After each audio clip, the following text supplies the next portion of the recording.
for information on today's agenda. Each commissioner has independently reviewed the minutes of the open meeting of Thursday, March 6, 2025, and each has informed me there is no need to discuss the minutes. I move we approve the minutes of the open meeting of Thursday, March 6, 2025. Second. All in favor? Aye.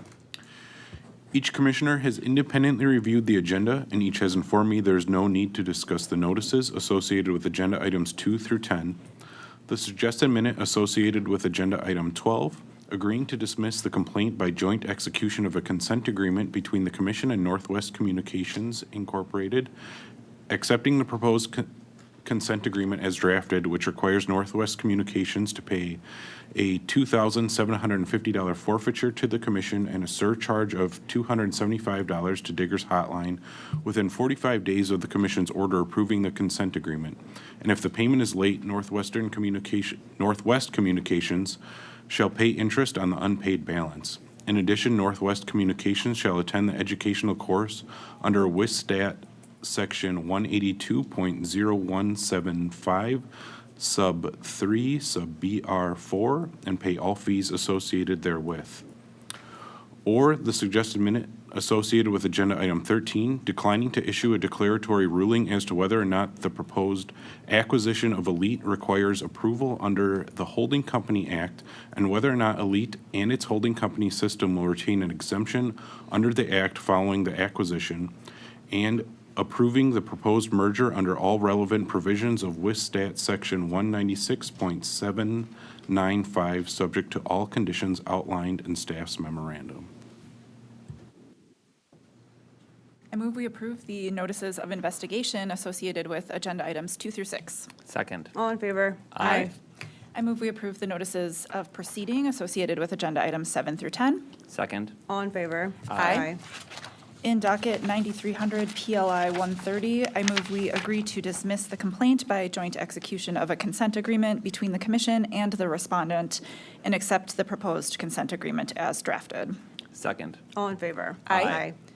In docket 5820 DR 100, I move we approve the proposed acquisition consistent with the Commission Secretary's description. Second. All in favor? Aye.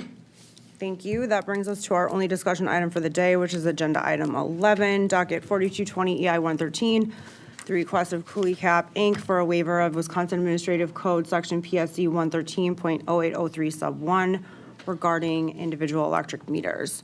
So, for not the first time, I'm going to start our discussion today by reminding everyone that we are smack dab in the middle of rewriting this rule.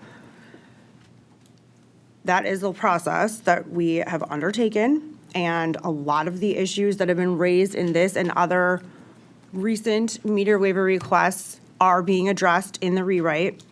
And especially because of where we are in the process and that we are doing that, we need to be extra careful and cautious that whatever our decisions are in the interim about these waivers do not do any of the following things: that they don't create an inconsistent patchwork of waiver requirement and request circumstances that lead to further uncertainty around this issue, that we do not create or unnecessarily open ourselves up to legal exposure, and anything that's going to hamper our ability to change the rule in a constructive way as part of the as part of the process. And finally, and perhaps most importantly, we need to ensure that we are not creating an avalanche of future requests based on existing rule requirements, because they're going to be obsolete as soon as this process is done, and that we do not create a chilling effect on other entities that do have a role in this rulemaking process, namely the legislature, the governor's office, and other involved stakeholders. So in the past couple of years, we as a commission have seen a number of these applications seeking permanent waivers to individual electric meter requirements. The existing administrative rule governing this, which is what we are currently bound by, sets a high bar to qualify for a waiver, and due to this high bar, all but one of these recent permanent waiver requests have been denied, or the projects have qualified for an exemption from individual meter requirements under a different subsection. It's 113.0803 sub 1, and therefore did not have to meet the tests of 113.0803 sub 5.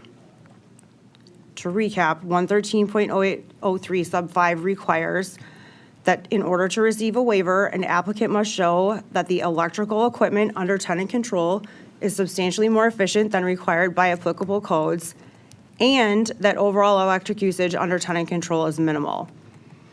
In a separate section of the rule, there is a statement about the commission giving special and individual consideration due to exceptional or unusual situations to grant a waiver. That also is highly unusual. This project is admirable and well-intentioned. I absolutely support its sustainability and affordability objectives and commend the developers and the city of La Crosse for their pursuit and support of this project. With that being said, in making these decisions, commissioners must set aside personal feelings and preferences and exercise impartiality through the application of existing applicable legal standards. Again, the administrative rule currently in place is PSC 113.0803 sub 1, and that's what we have to use when considering this waiver request. Unfortunately, because of that high bar, the evidence in this record does not clear that in order to qualify for a waiver. First, the project before us does not meet the definition of an allowable exemption under the applicable administrative rule, which I talked about earlier, 113.01 sub 2, which means that individual meeting requirements do apply. Then our analysis must shift focus to determine if the electrical equipment under tenant control is more efficient than required by applicable codes. Here, we can stipulate that yes, it is, which means next we must determine if overall electrical usage under tenant control is minimal. Here, the record shows that tenants would have control over their energy usage in their individual units, and the record demonstrates that tenants will have control over multiple components of this electrical usage, including lighting, refrigeration, laundry, and temperature controls. This, in and of itself, is evidence that the overall usage under tenant control is not minimal. The applicant did not make a direct or compelling case that the minimal use standard will be met, and the commission has never granted a permanent waiver where tenants had control over HVAC. Moreover, a recent permanent waiver request with a similar usage profile mentioned in our memo was denied. We need to tread very lightly when even considering overturning recent precedent for a request with a similar fact pattern. Moreover, the applicant relies heavily, if not exclusively, on potential funding from a federal solar installation program that is, at best, in the early development phase, to argue that overall usage under tenant control will be minimal because it will be offset by on-site solar generation. Again, the commission has never used solar offset alone as proof of meeting the minimal control standard, minimal usage standard. Ultimately, the fact that tenants will have control over their electrical usage, combined with the speculative and uncertain nature of this funding program, is not enough to meet the usage standard, nor does the record provide sufficient evidence that the exceptional or unusual circumstances waiver opportunity exists here. We need strong, real, actual evidence and justification to grant waivers, and that just is not in this record. For these reasons, for the two decision items, I am at alternative 2, which is that our individual meeting requirements do apply, and at alternative 5 to deny the waiver. Again, I will remind people that this request is another example of why we have embarked on the rulemaking process to amend and update the existing rule. The public comment period for that rulemaking, which is docket 1 AC 257, is open for a few more days, and I reiterate my strong encouragement for stakeholders and other interested parties to provide robust and substantive engagement while that participation opportunity is available, so that the rule is amended to consider a plethora of situations, including the one that's before us today. Thanks, Chair Strand. I agree with your comments. I think these sorts of waiver requests are the ones that I really dislike, and it's not because it's a poorly conceived project. It's the opposite. It's projects like this are what communities need, and they're striving to help our most vulnerable populations with countless challenges, including energy burden.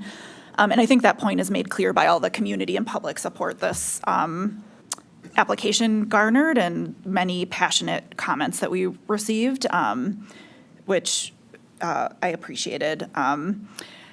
I struggle with these because, again, the rules that we are operating under that are currently on the books are from a different time, and we couldn't anticipate the circumstances that we find ourselves in today, which is why we're undertaking the rulemaking process to change those rules and to update them.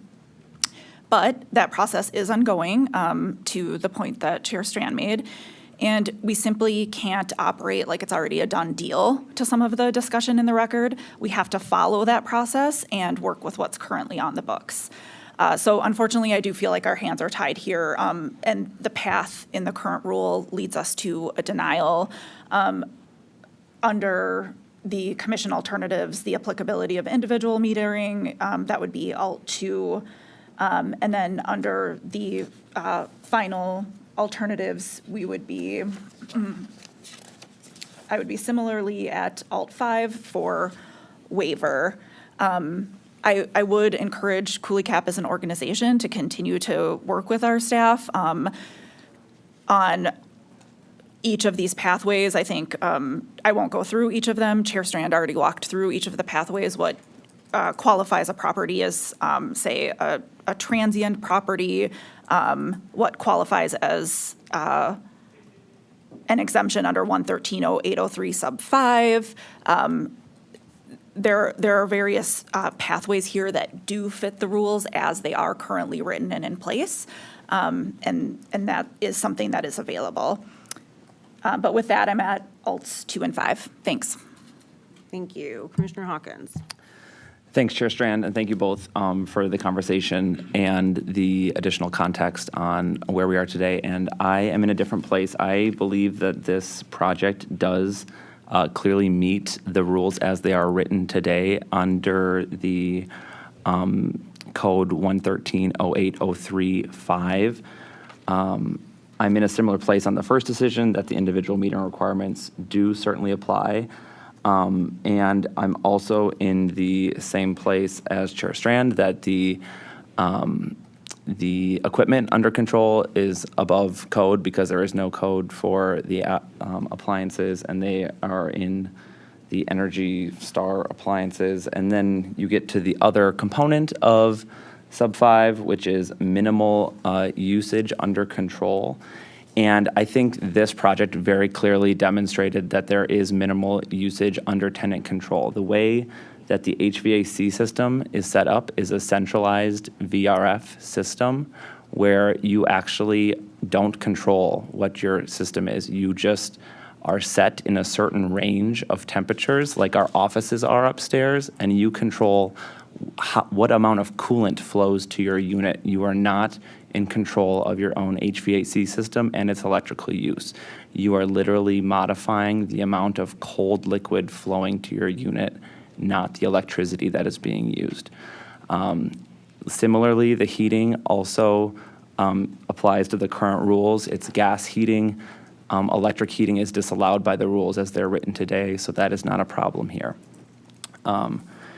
Further, to differentiate this project from the recent past precedent that Chair Strand mentioned, the most relevant case is the Waupaca, or however we pronounce that. I was not around on the commission at the time. And these projects are very different. This project went to great lengths to demonstrate that they have an extremely robust building shell that further reduces the usage of each of these units. The project in the Waupaca case did not have a super efficient roof, walls, or windows. This building is basically a giant sleeping bag that reduces the usage of all of the units on the project site. And they went to demonstrate a similar building that followed similar constructions and demonstrated how low the bills were for individual units there. That was persuasive for me. They have real life evidence of just how minimal the electric usage is for a similarly designed setup. So based on the fact that tenants do not control their electric usage for HVAC, they are bound by a range of temperatures that is controlled by Cooley Cap. They control their level of comfort, similar to we do in our offices upstairs. I'm currently set at plus 1.5. That is what I have control over. I find this to be different than all of the past projects that the commission has weighed in on, and I find this to be clearly in line with the sub 5 exemption that Chair Strand agreed, we are beyond the building code standards because there is no standard for the appliances. And so the only thing that tenants in this project literally could differentiate their usage of electricity by is if they forgot to close their refrigerator. That is how they could basically not be conserving. They are all forced to conserve by the fact that the building is wrapped in a sleeping bag and that their range of temperatures on an HVAC VRF system is controlled by the building owner and not themselves. The same thing applies to heating, but that's not really relevant here just because the code talks about electric heating as the only path to disallow for this exemption. So I do note that the applicant went to great lengths to try to explain how the solar might be contributing to minimal usage. I didn't find that relevant here at all, just to be very clear. I think they were doing that as a way of trying to find the magic words to get one of these waivers granted because it is so hard, as Chair Strand demonstrated. I do not think that the program that they're pursuing for solar or the need to offset the usage through the solar system is necessary at all to demonstrate that there is minimal usage. I found that based on the building, the HVAC system, and their past similar project that had demonstrated low customer bills. And so I just want to be very clear on that. I do not think, and I agree with what Chair Strand said, we are in early days of that, and that is not at all what I used to base my decision upon. So I want to be clear on that. And then lastly, just to further my position on the minimal usage, the applicant demonstrated their WIDA application for their efficiency credentials where there was a minimum of 60 points required and they got to like 1,600 points. Part of that was driven by the solar, but they were also well above the green building standard demonstrating efficiency without the solar. So I looked at that component of their, that was in response to a data request that staff submitted. So the minimal usage, I think, was further affirmed by that application. I had one other thing that I'm forgetting. Oh, I was also struck by the fact that NSPW, in their response to the staff memorandum, clearly indicated they recognize that there are circumstances where property owners and tenants have the ability and incentive to conserve, and the commission has discretion to approve single metering in such circumstances. This is that circumstance. They clearly pointed to the fact that this might be one of those, and they pointed that this is the one type of exemption of the many that might be relevant. I agree. They raised some concerns about, long-term, if the building gets sold, all of the laws and rules would still apply. And yes, all of the laws and rules would still apply. So you still can't resell, you still can't submeter. So they stated that as a concern, but it's not a concern to me because our code would still be in effect, the laws would still be in effect. And the applicant did a good job of saying after their long-term agreements with WIDA expire, they are going to pursue a community land trust, which would further ensure that this project remains in service of low-income and disabled individuals. And so I was not persuaded by those concerns that the utility raised. And then also the fact that the utility was discussing that energy efficiency is the incentive to be efficient is eroded by the use of a single meter. Again, in my discussion of minimal usage, I do not find that argument persuasive because a tenant cannot modify the shell of the building that they're living in, and they cannot modify the fact that the centralized HVAC system is outside of their control. And They offered, if this project didn't demonstrate minimal usage, that we could articulate what would get them there, and they would do it. And I thought about that for a long time, and I couldn't think of anything else that would demonstrate minimal usage. So I do not have further conditions to place on the applicant because I was persuaded, as the project was currently designed, that they already met that component of the requirement. So with that, I'll stop blabbing. I think I hit all my points, and if I didn't, Michaela would have elbowed me, so thanks. So, to be clear then, I'm at Alt 1 for the second decision item. Thank you. So I'll start with the end of what you said, and I'm glad that you didn't try to think of other things because that is not the job of the commission. The job of the commission is not to make arguments on behalf of the applicant when there's a disagreement about whether or not they've met a standard. That's for them to do to us, and then for us to respond, not to add to or to augment. Again, as I said in the opening, we need to be careful about creating an inconsistent regulatory patchwork, especially in the middle of the rulemaking process. We need to make sure that we are not exposing ourselves to further legal challenges and making it more difficult for the other entities that participate in the rulemaking process to support where we want to go with the rewrite of the rule. Most importantly here, I think we want to make sure that we are not creating the perception of openings that could lead to an avalanche of future requests while we're still trying to get the rewrite to a good place that the multitude of people involved and interested parties and stakeholders can support. So that is an important lens to consider when we are digging into the issues or aspects of specific projects or buildings that are somewhat in this record. So again, going back to what the actual law says, this is about the law, not the science of the building. A range is still a range. The range is set, but the tenants still have control within the range, and they also have control over all of these other components, whether the refrigerator door is open or not. So again, that does not meet the minimal usage standard because of the plethora of appliances and equipment under control, including HVAC within a range.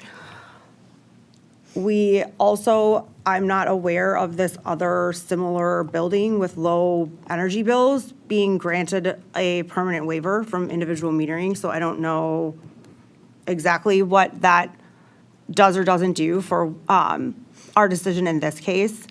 But again, I think we need to be crystal clear about being consistent with the existing tests that are in the administrative rules that we're governed by, but also knowing that a lot of the components, whether it's WIDA or affordable housing or special envelope and new technological advancements, all of those things are being considered in the rewrite. And so I'm hopeful that projects like this, which again are very well-intentioned, continue to evolve and work through the process when we have something more flexible available to us.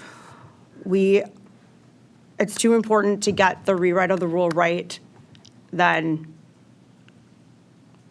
starting to venture away from the very strong precedent that this commission has set recently on these issues. I think that's just going to create a whole host of other problems for us when we really need to stay the course here and get through the rulemaking process so that we have a better framework to view or to control individual meter requirements in the state of Wisconsin. We know that the current rule is inflexible and obsolete, and that's why we're undertaking that. But until then, minimal usage is a very high bar to meet, and this project there's not enough evidence in the record that that's what's happening because of all of the components that are that are under the tenant control, and that includes the HVAC system. So I care too much about getting the rewrite right to potentially blow this open by a lack of compelling evidence. Commissioner Nieto. Thanks to you both. Yeah, this is this is a challenging one all around. And I think the way I'm approaching this is looking at what was provided in the application and the materials, applying the current standard that we have to those facts. And to me, where I was stuck a little bit on the sub-5 exemption, and Commissioner Hawkins, I appreciate the insights that you're bringing to that discussion, was I felt like the applicant did not demonstrate and develop some of those points that you are demonstrating and developing. And there was a good demonstration of the energy efficiency of the proposed building, but not a lot of mention of the minimal usage and not a lot of discussion there. And to some of the points you made, some of their arguments relied a lot more upon the exceptional and unusual and the solar, and didn't flesh out for us or demonstrate that second component of the sub-5 standard. That said, if we have an application before us that demonstrates that and meets that, we should approve it. And if we don't, we shouldn't. And so, that's where I think we get into a little bit of a tricky spot too, where we have what was provided to us in materials, and then we have in our open meeting discussion the ability for each of us to bring in, our areas of technical and other expertise to discuss. I think just with all of that said as context, I'd like to take 2 minutes to ask our legal team a question. Yep, we will go on a break for a few minutes and then we'll reconvene. Thank Thank you.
Okay, thank you, Rebecca and Commissioner Nito.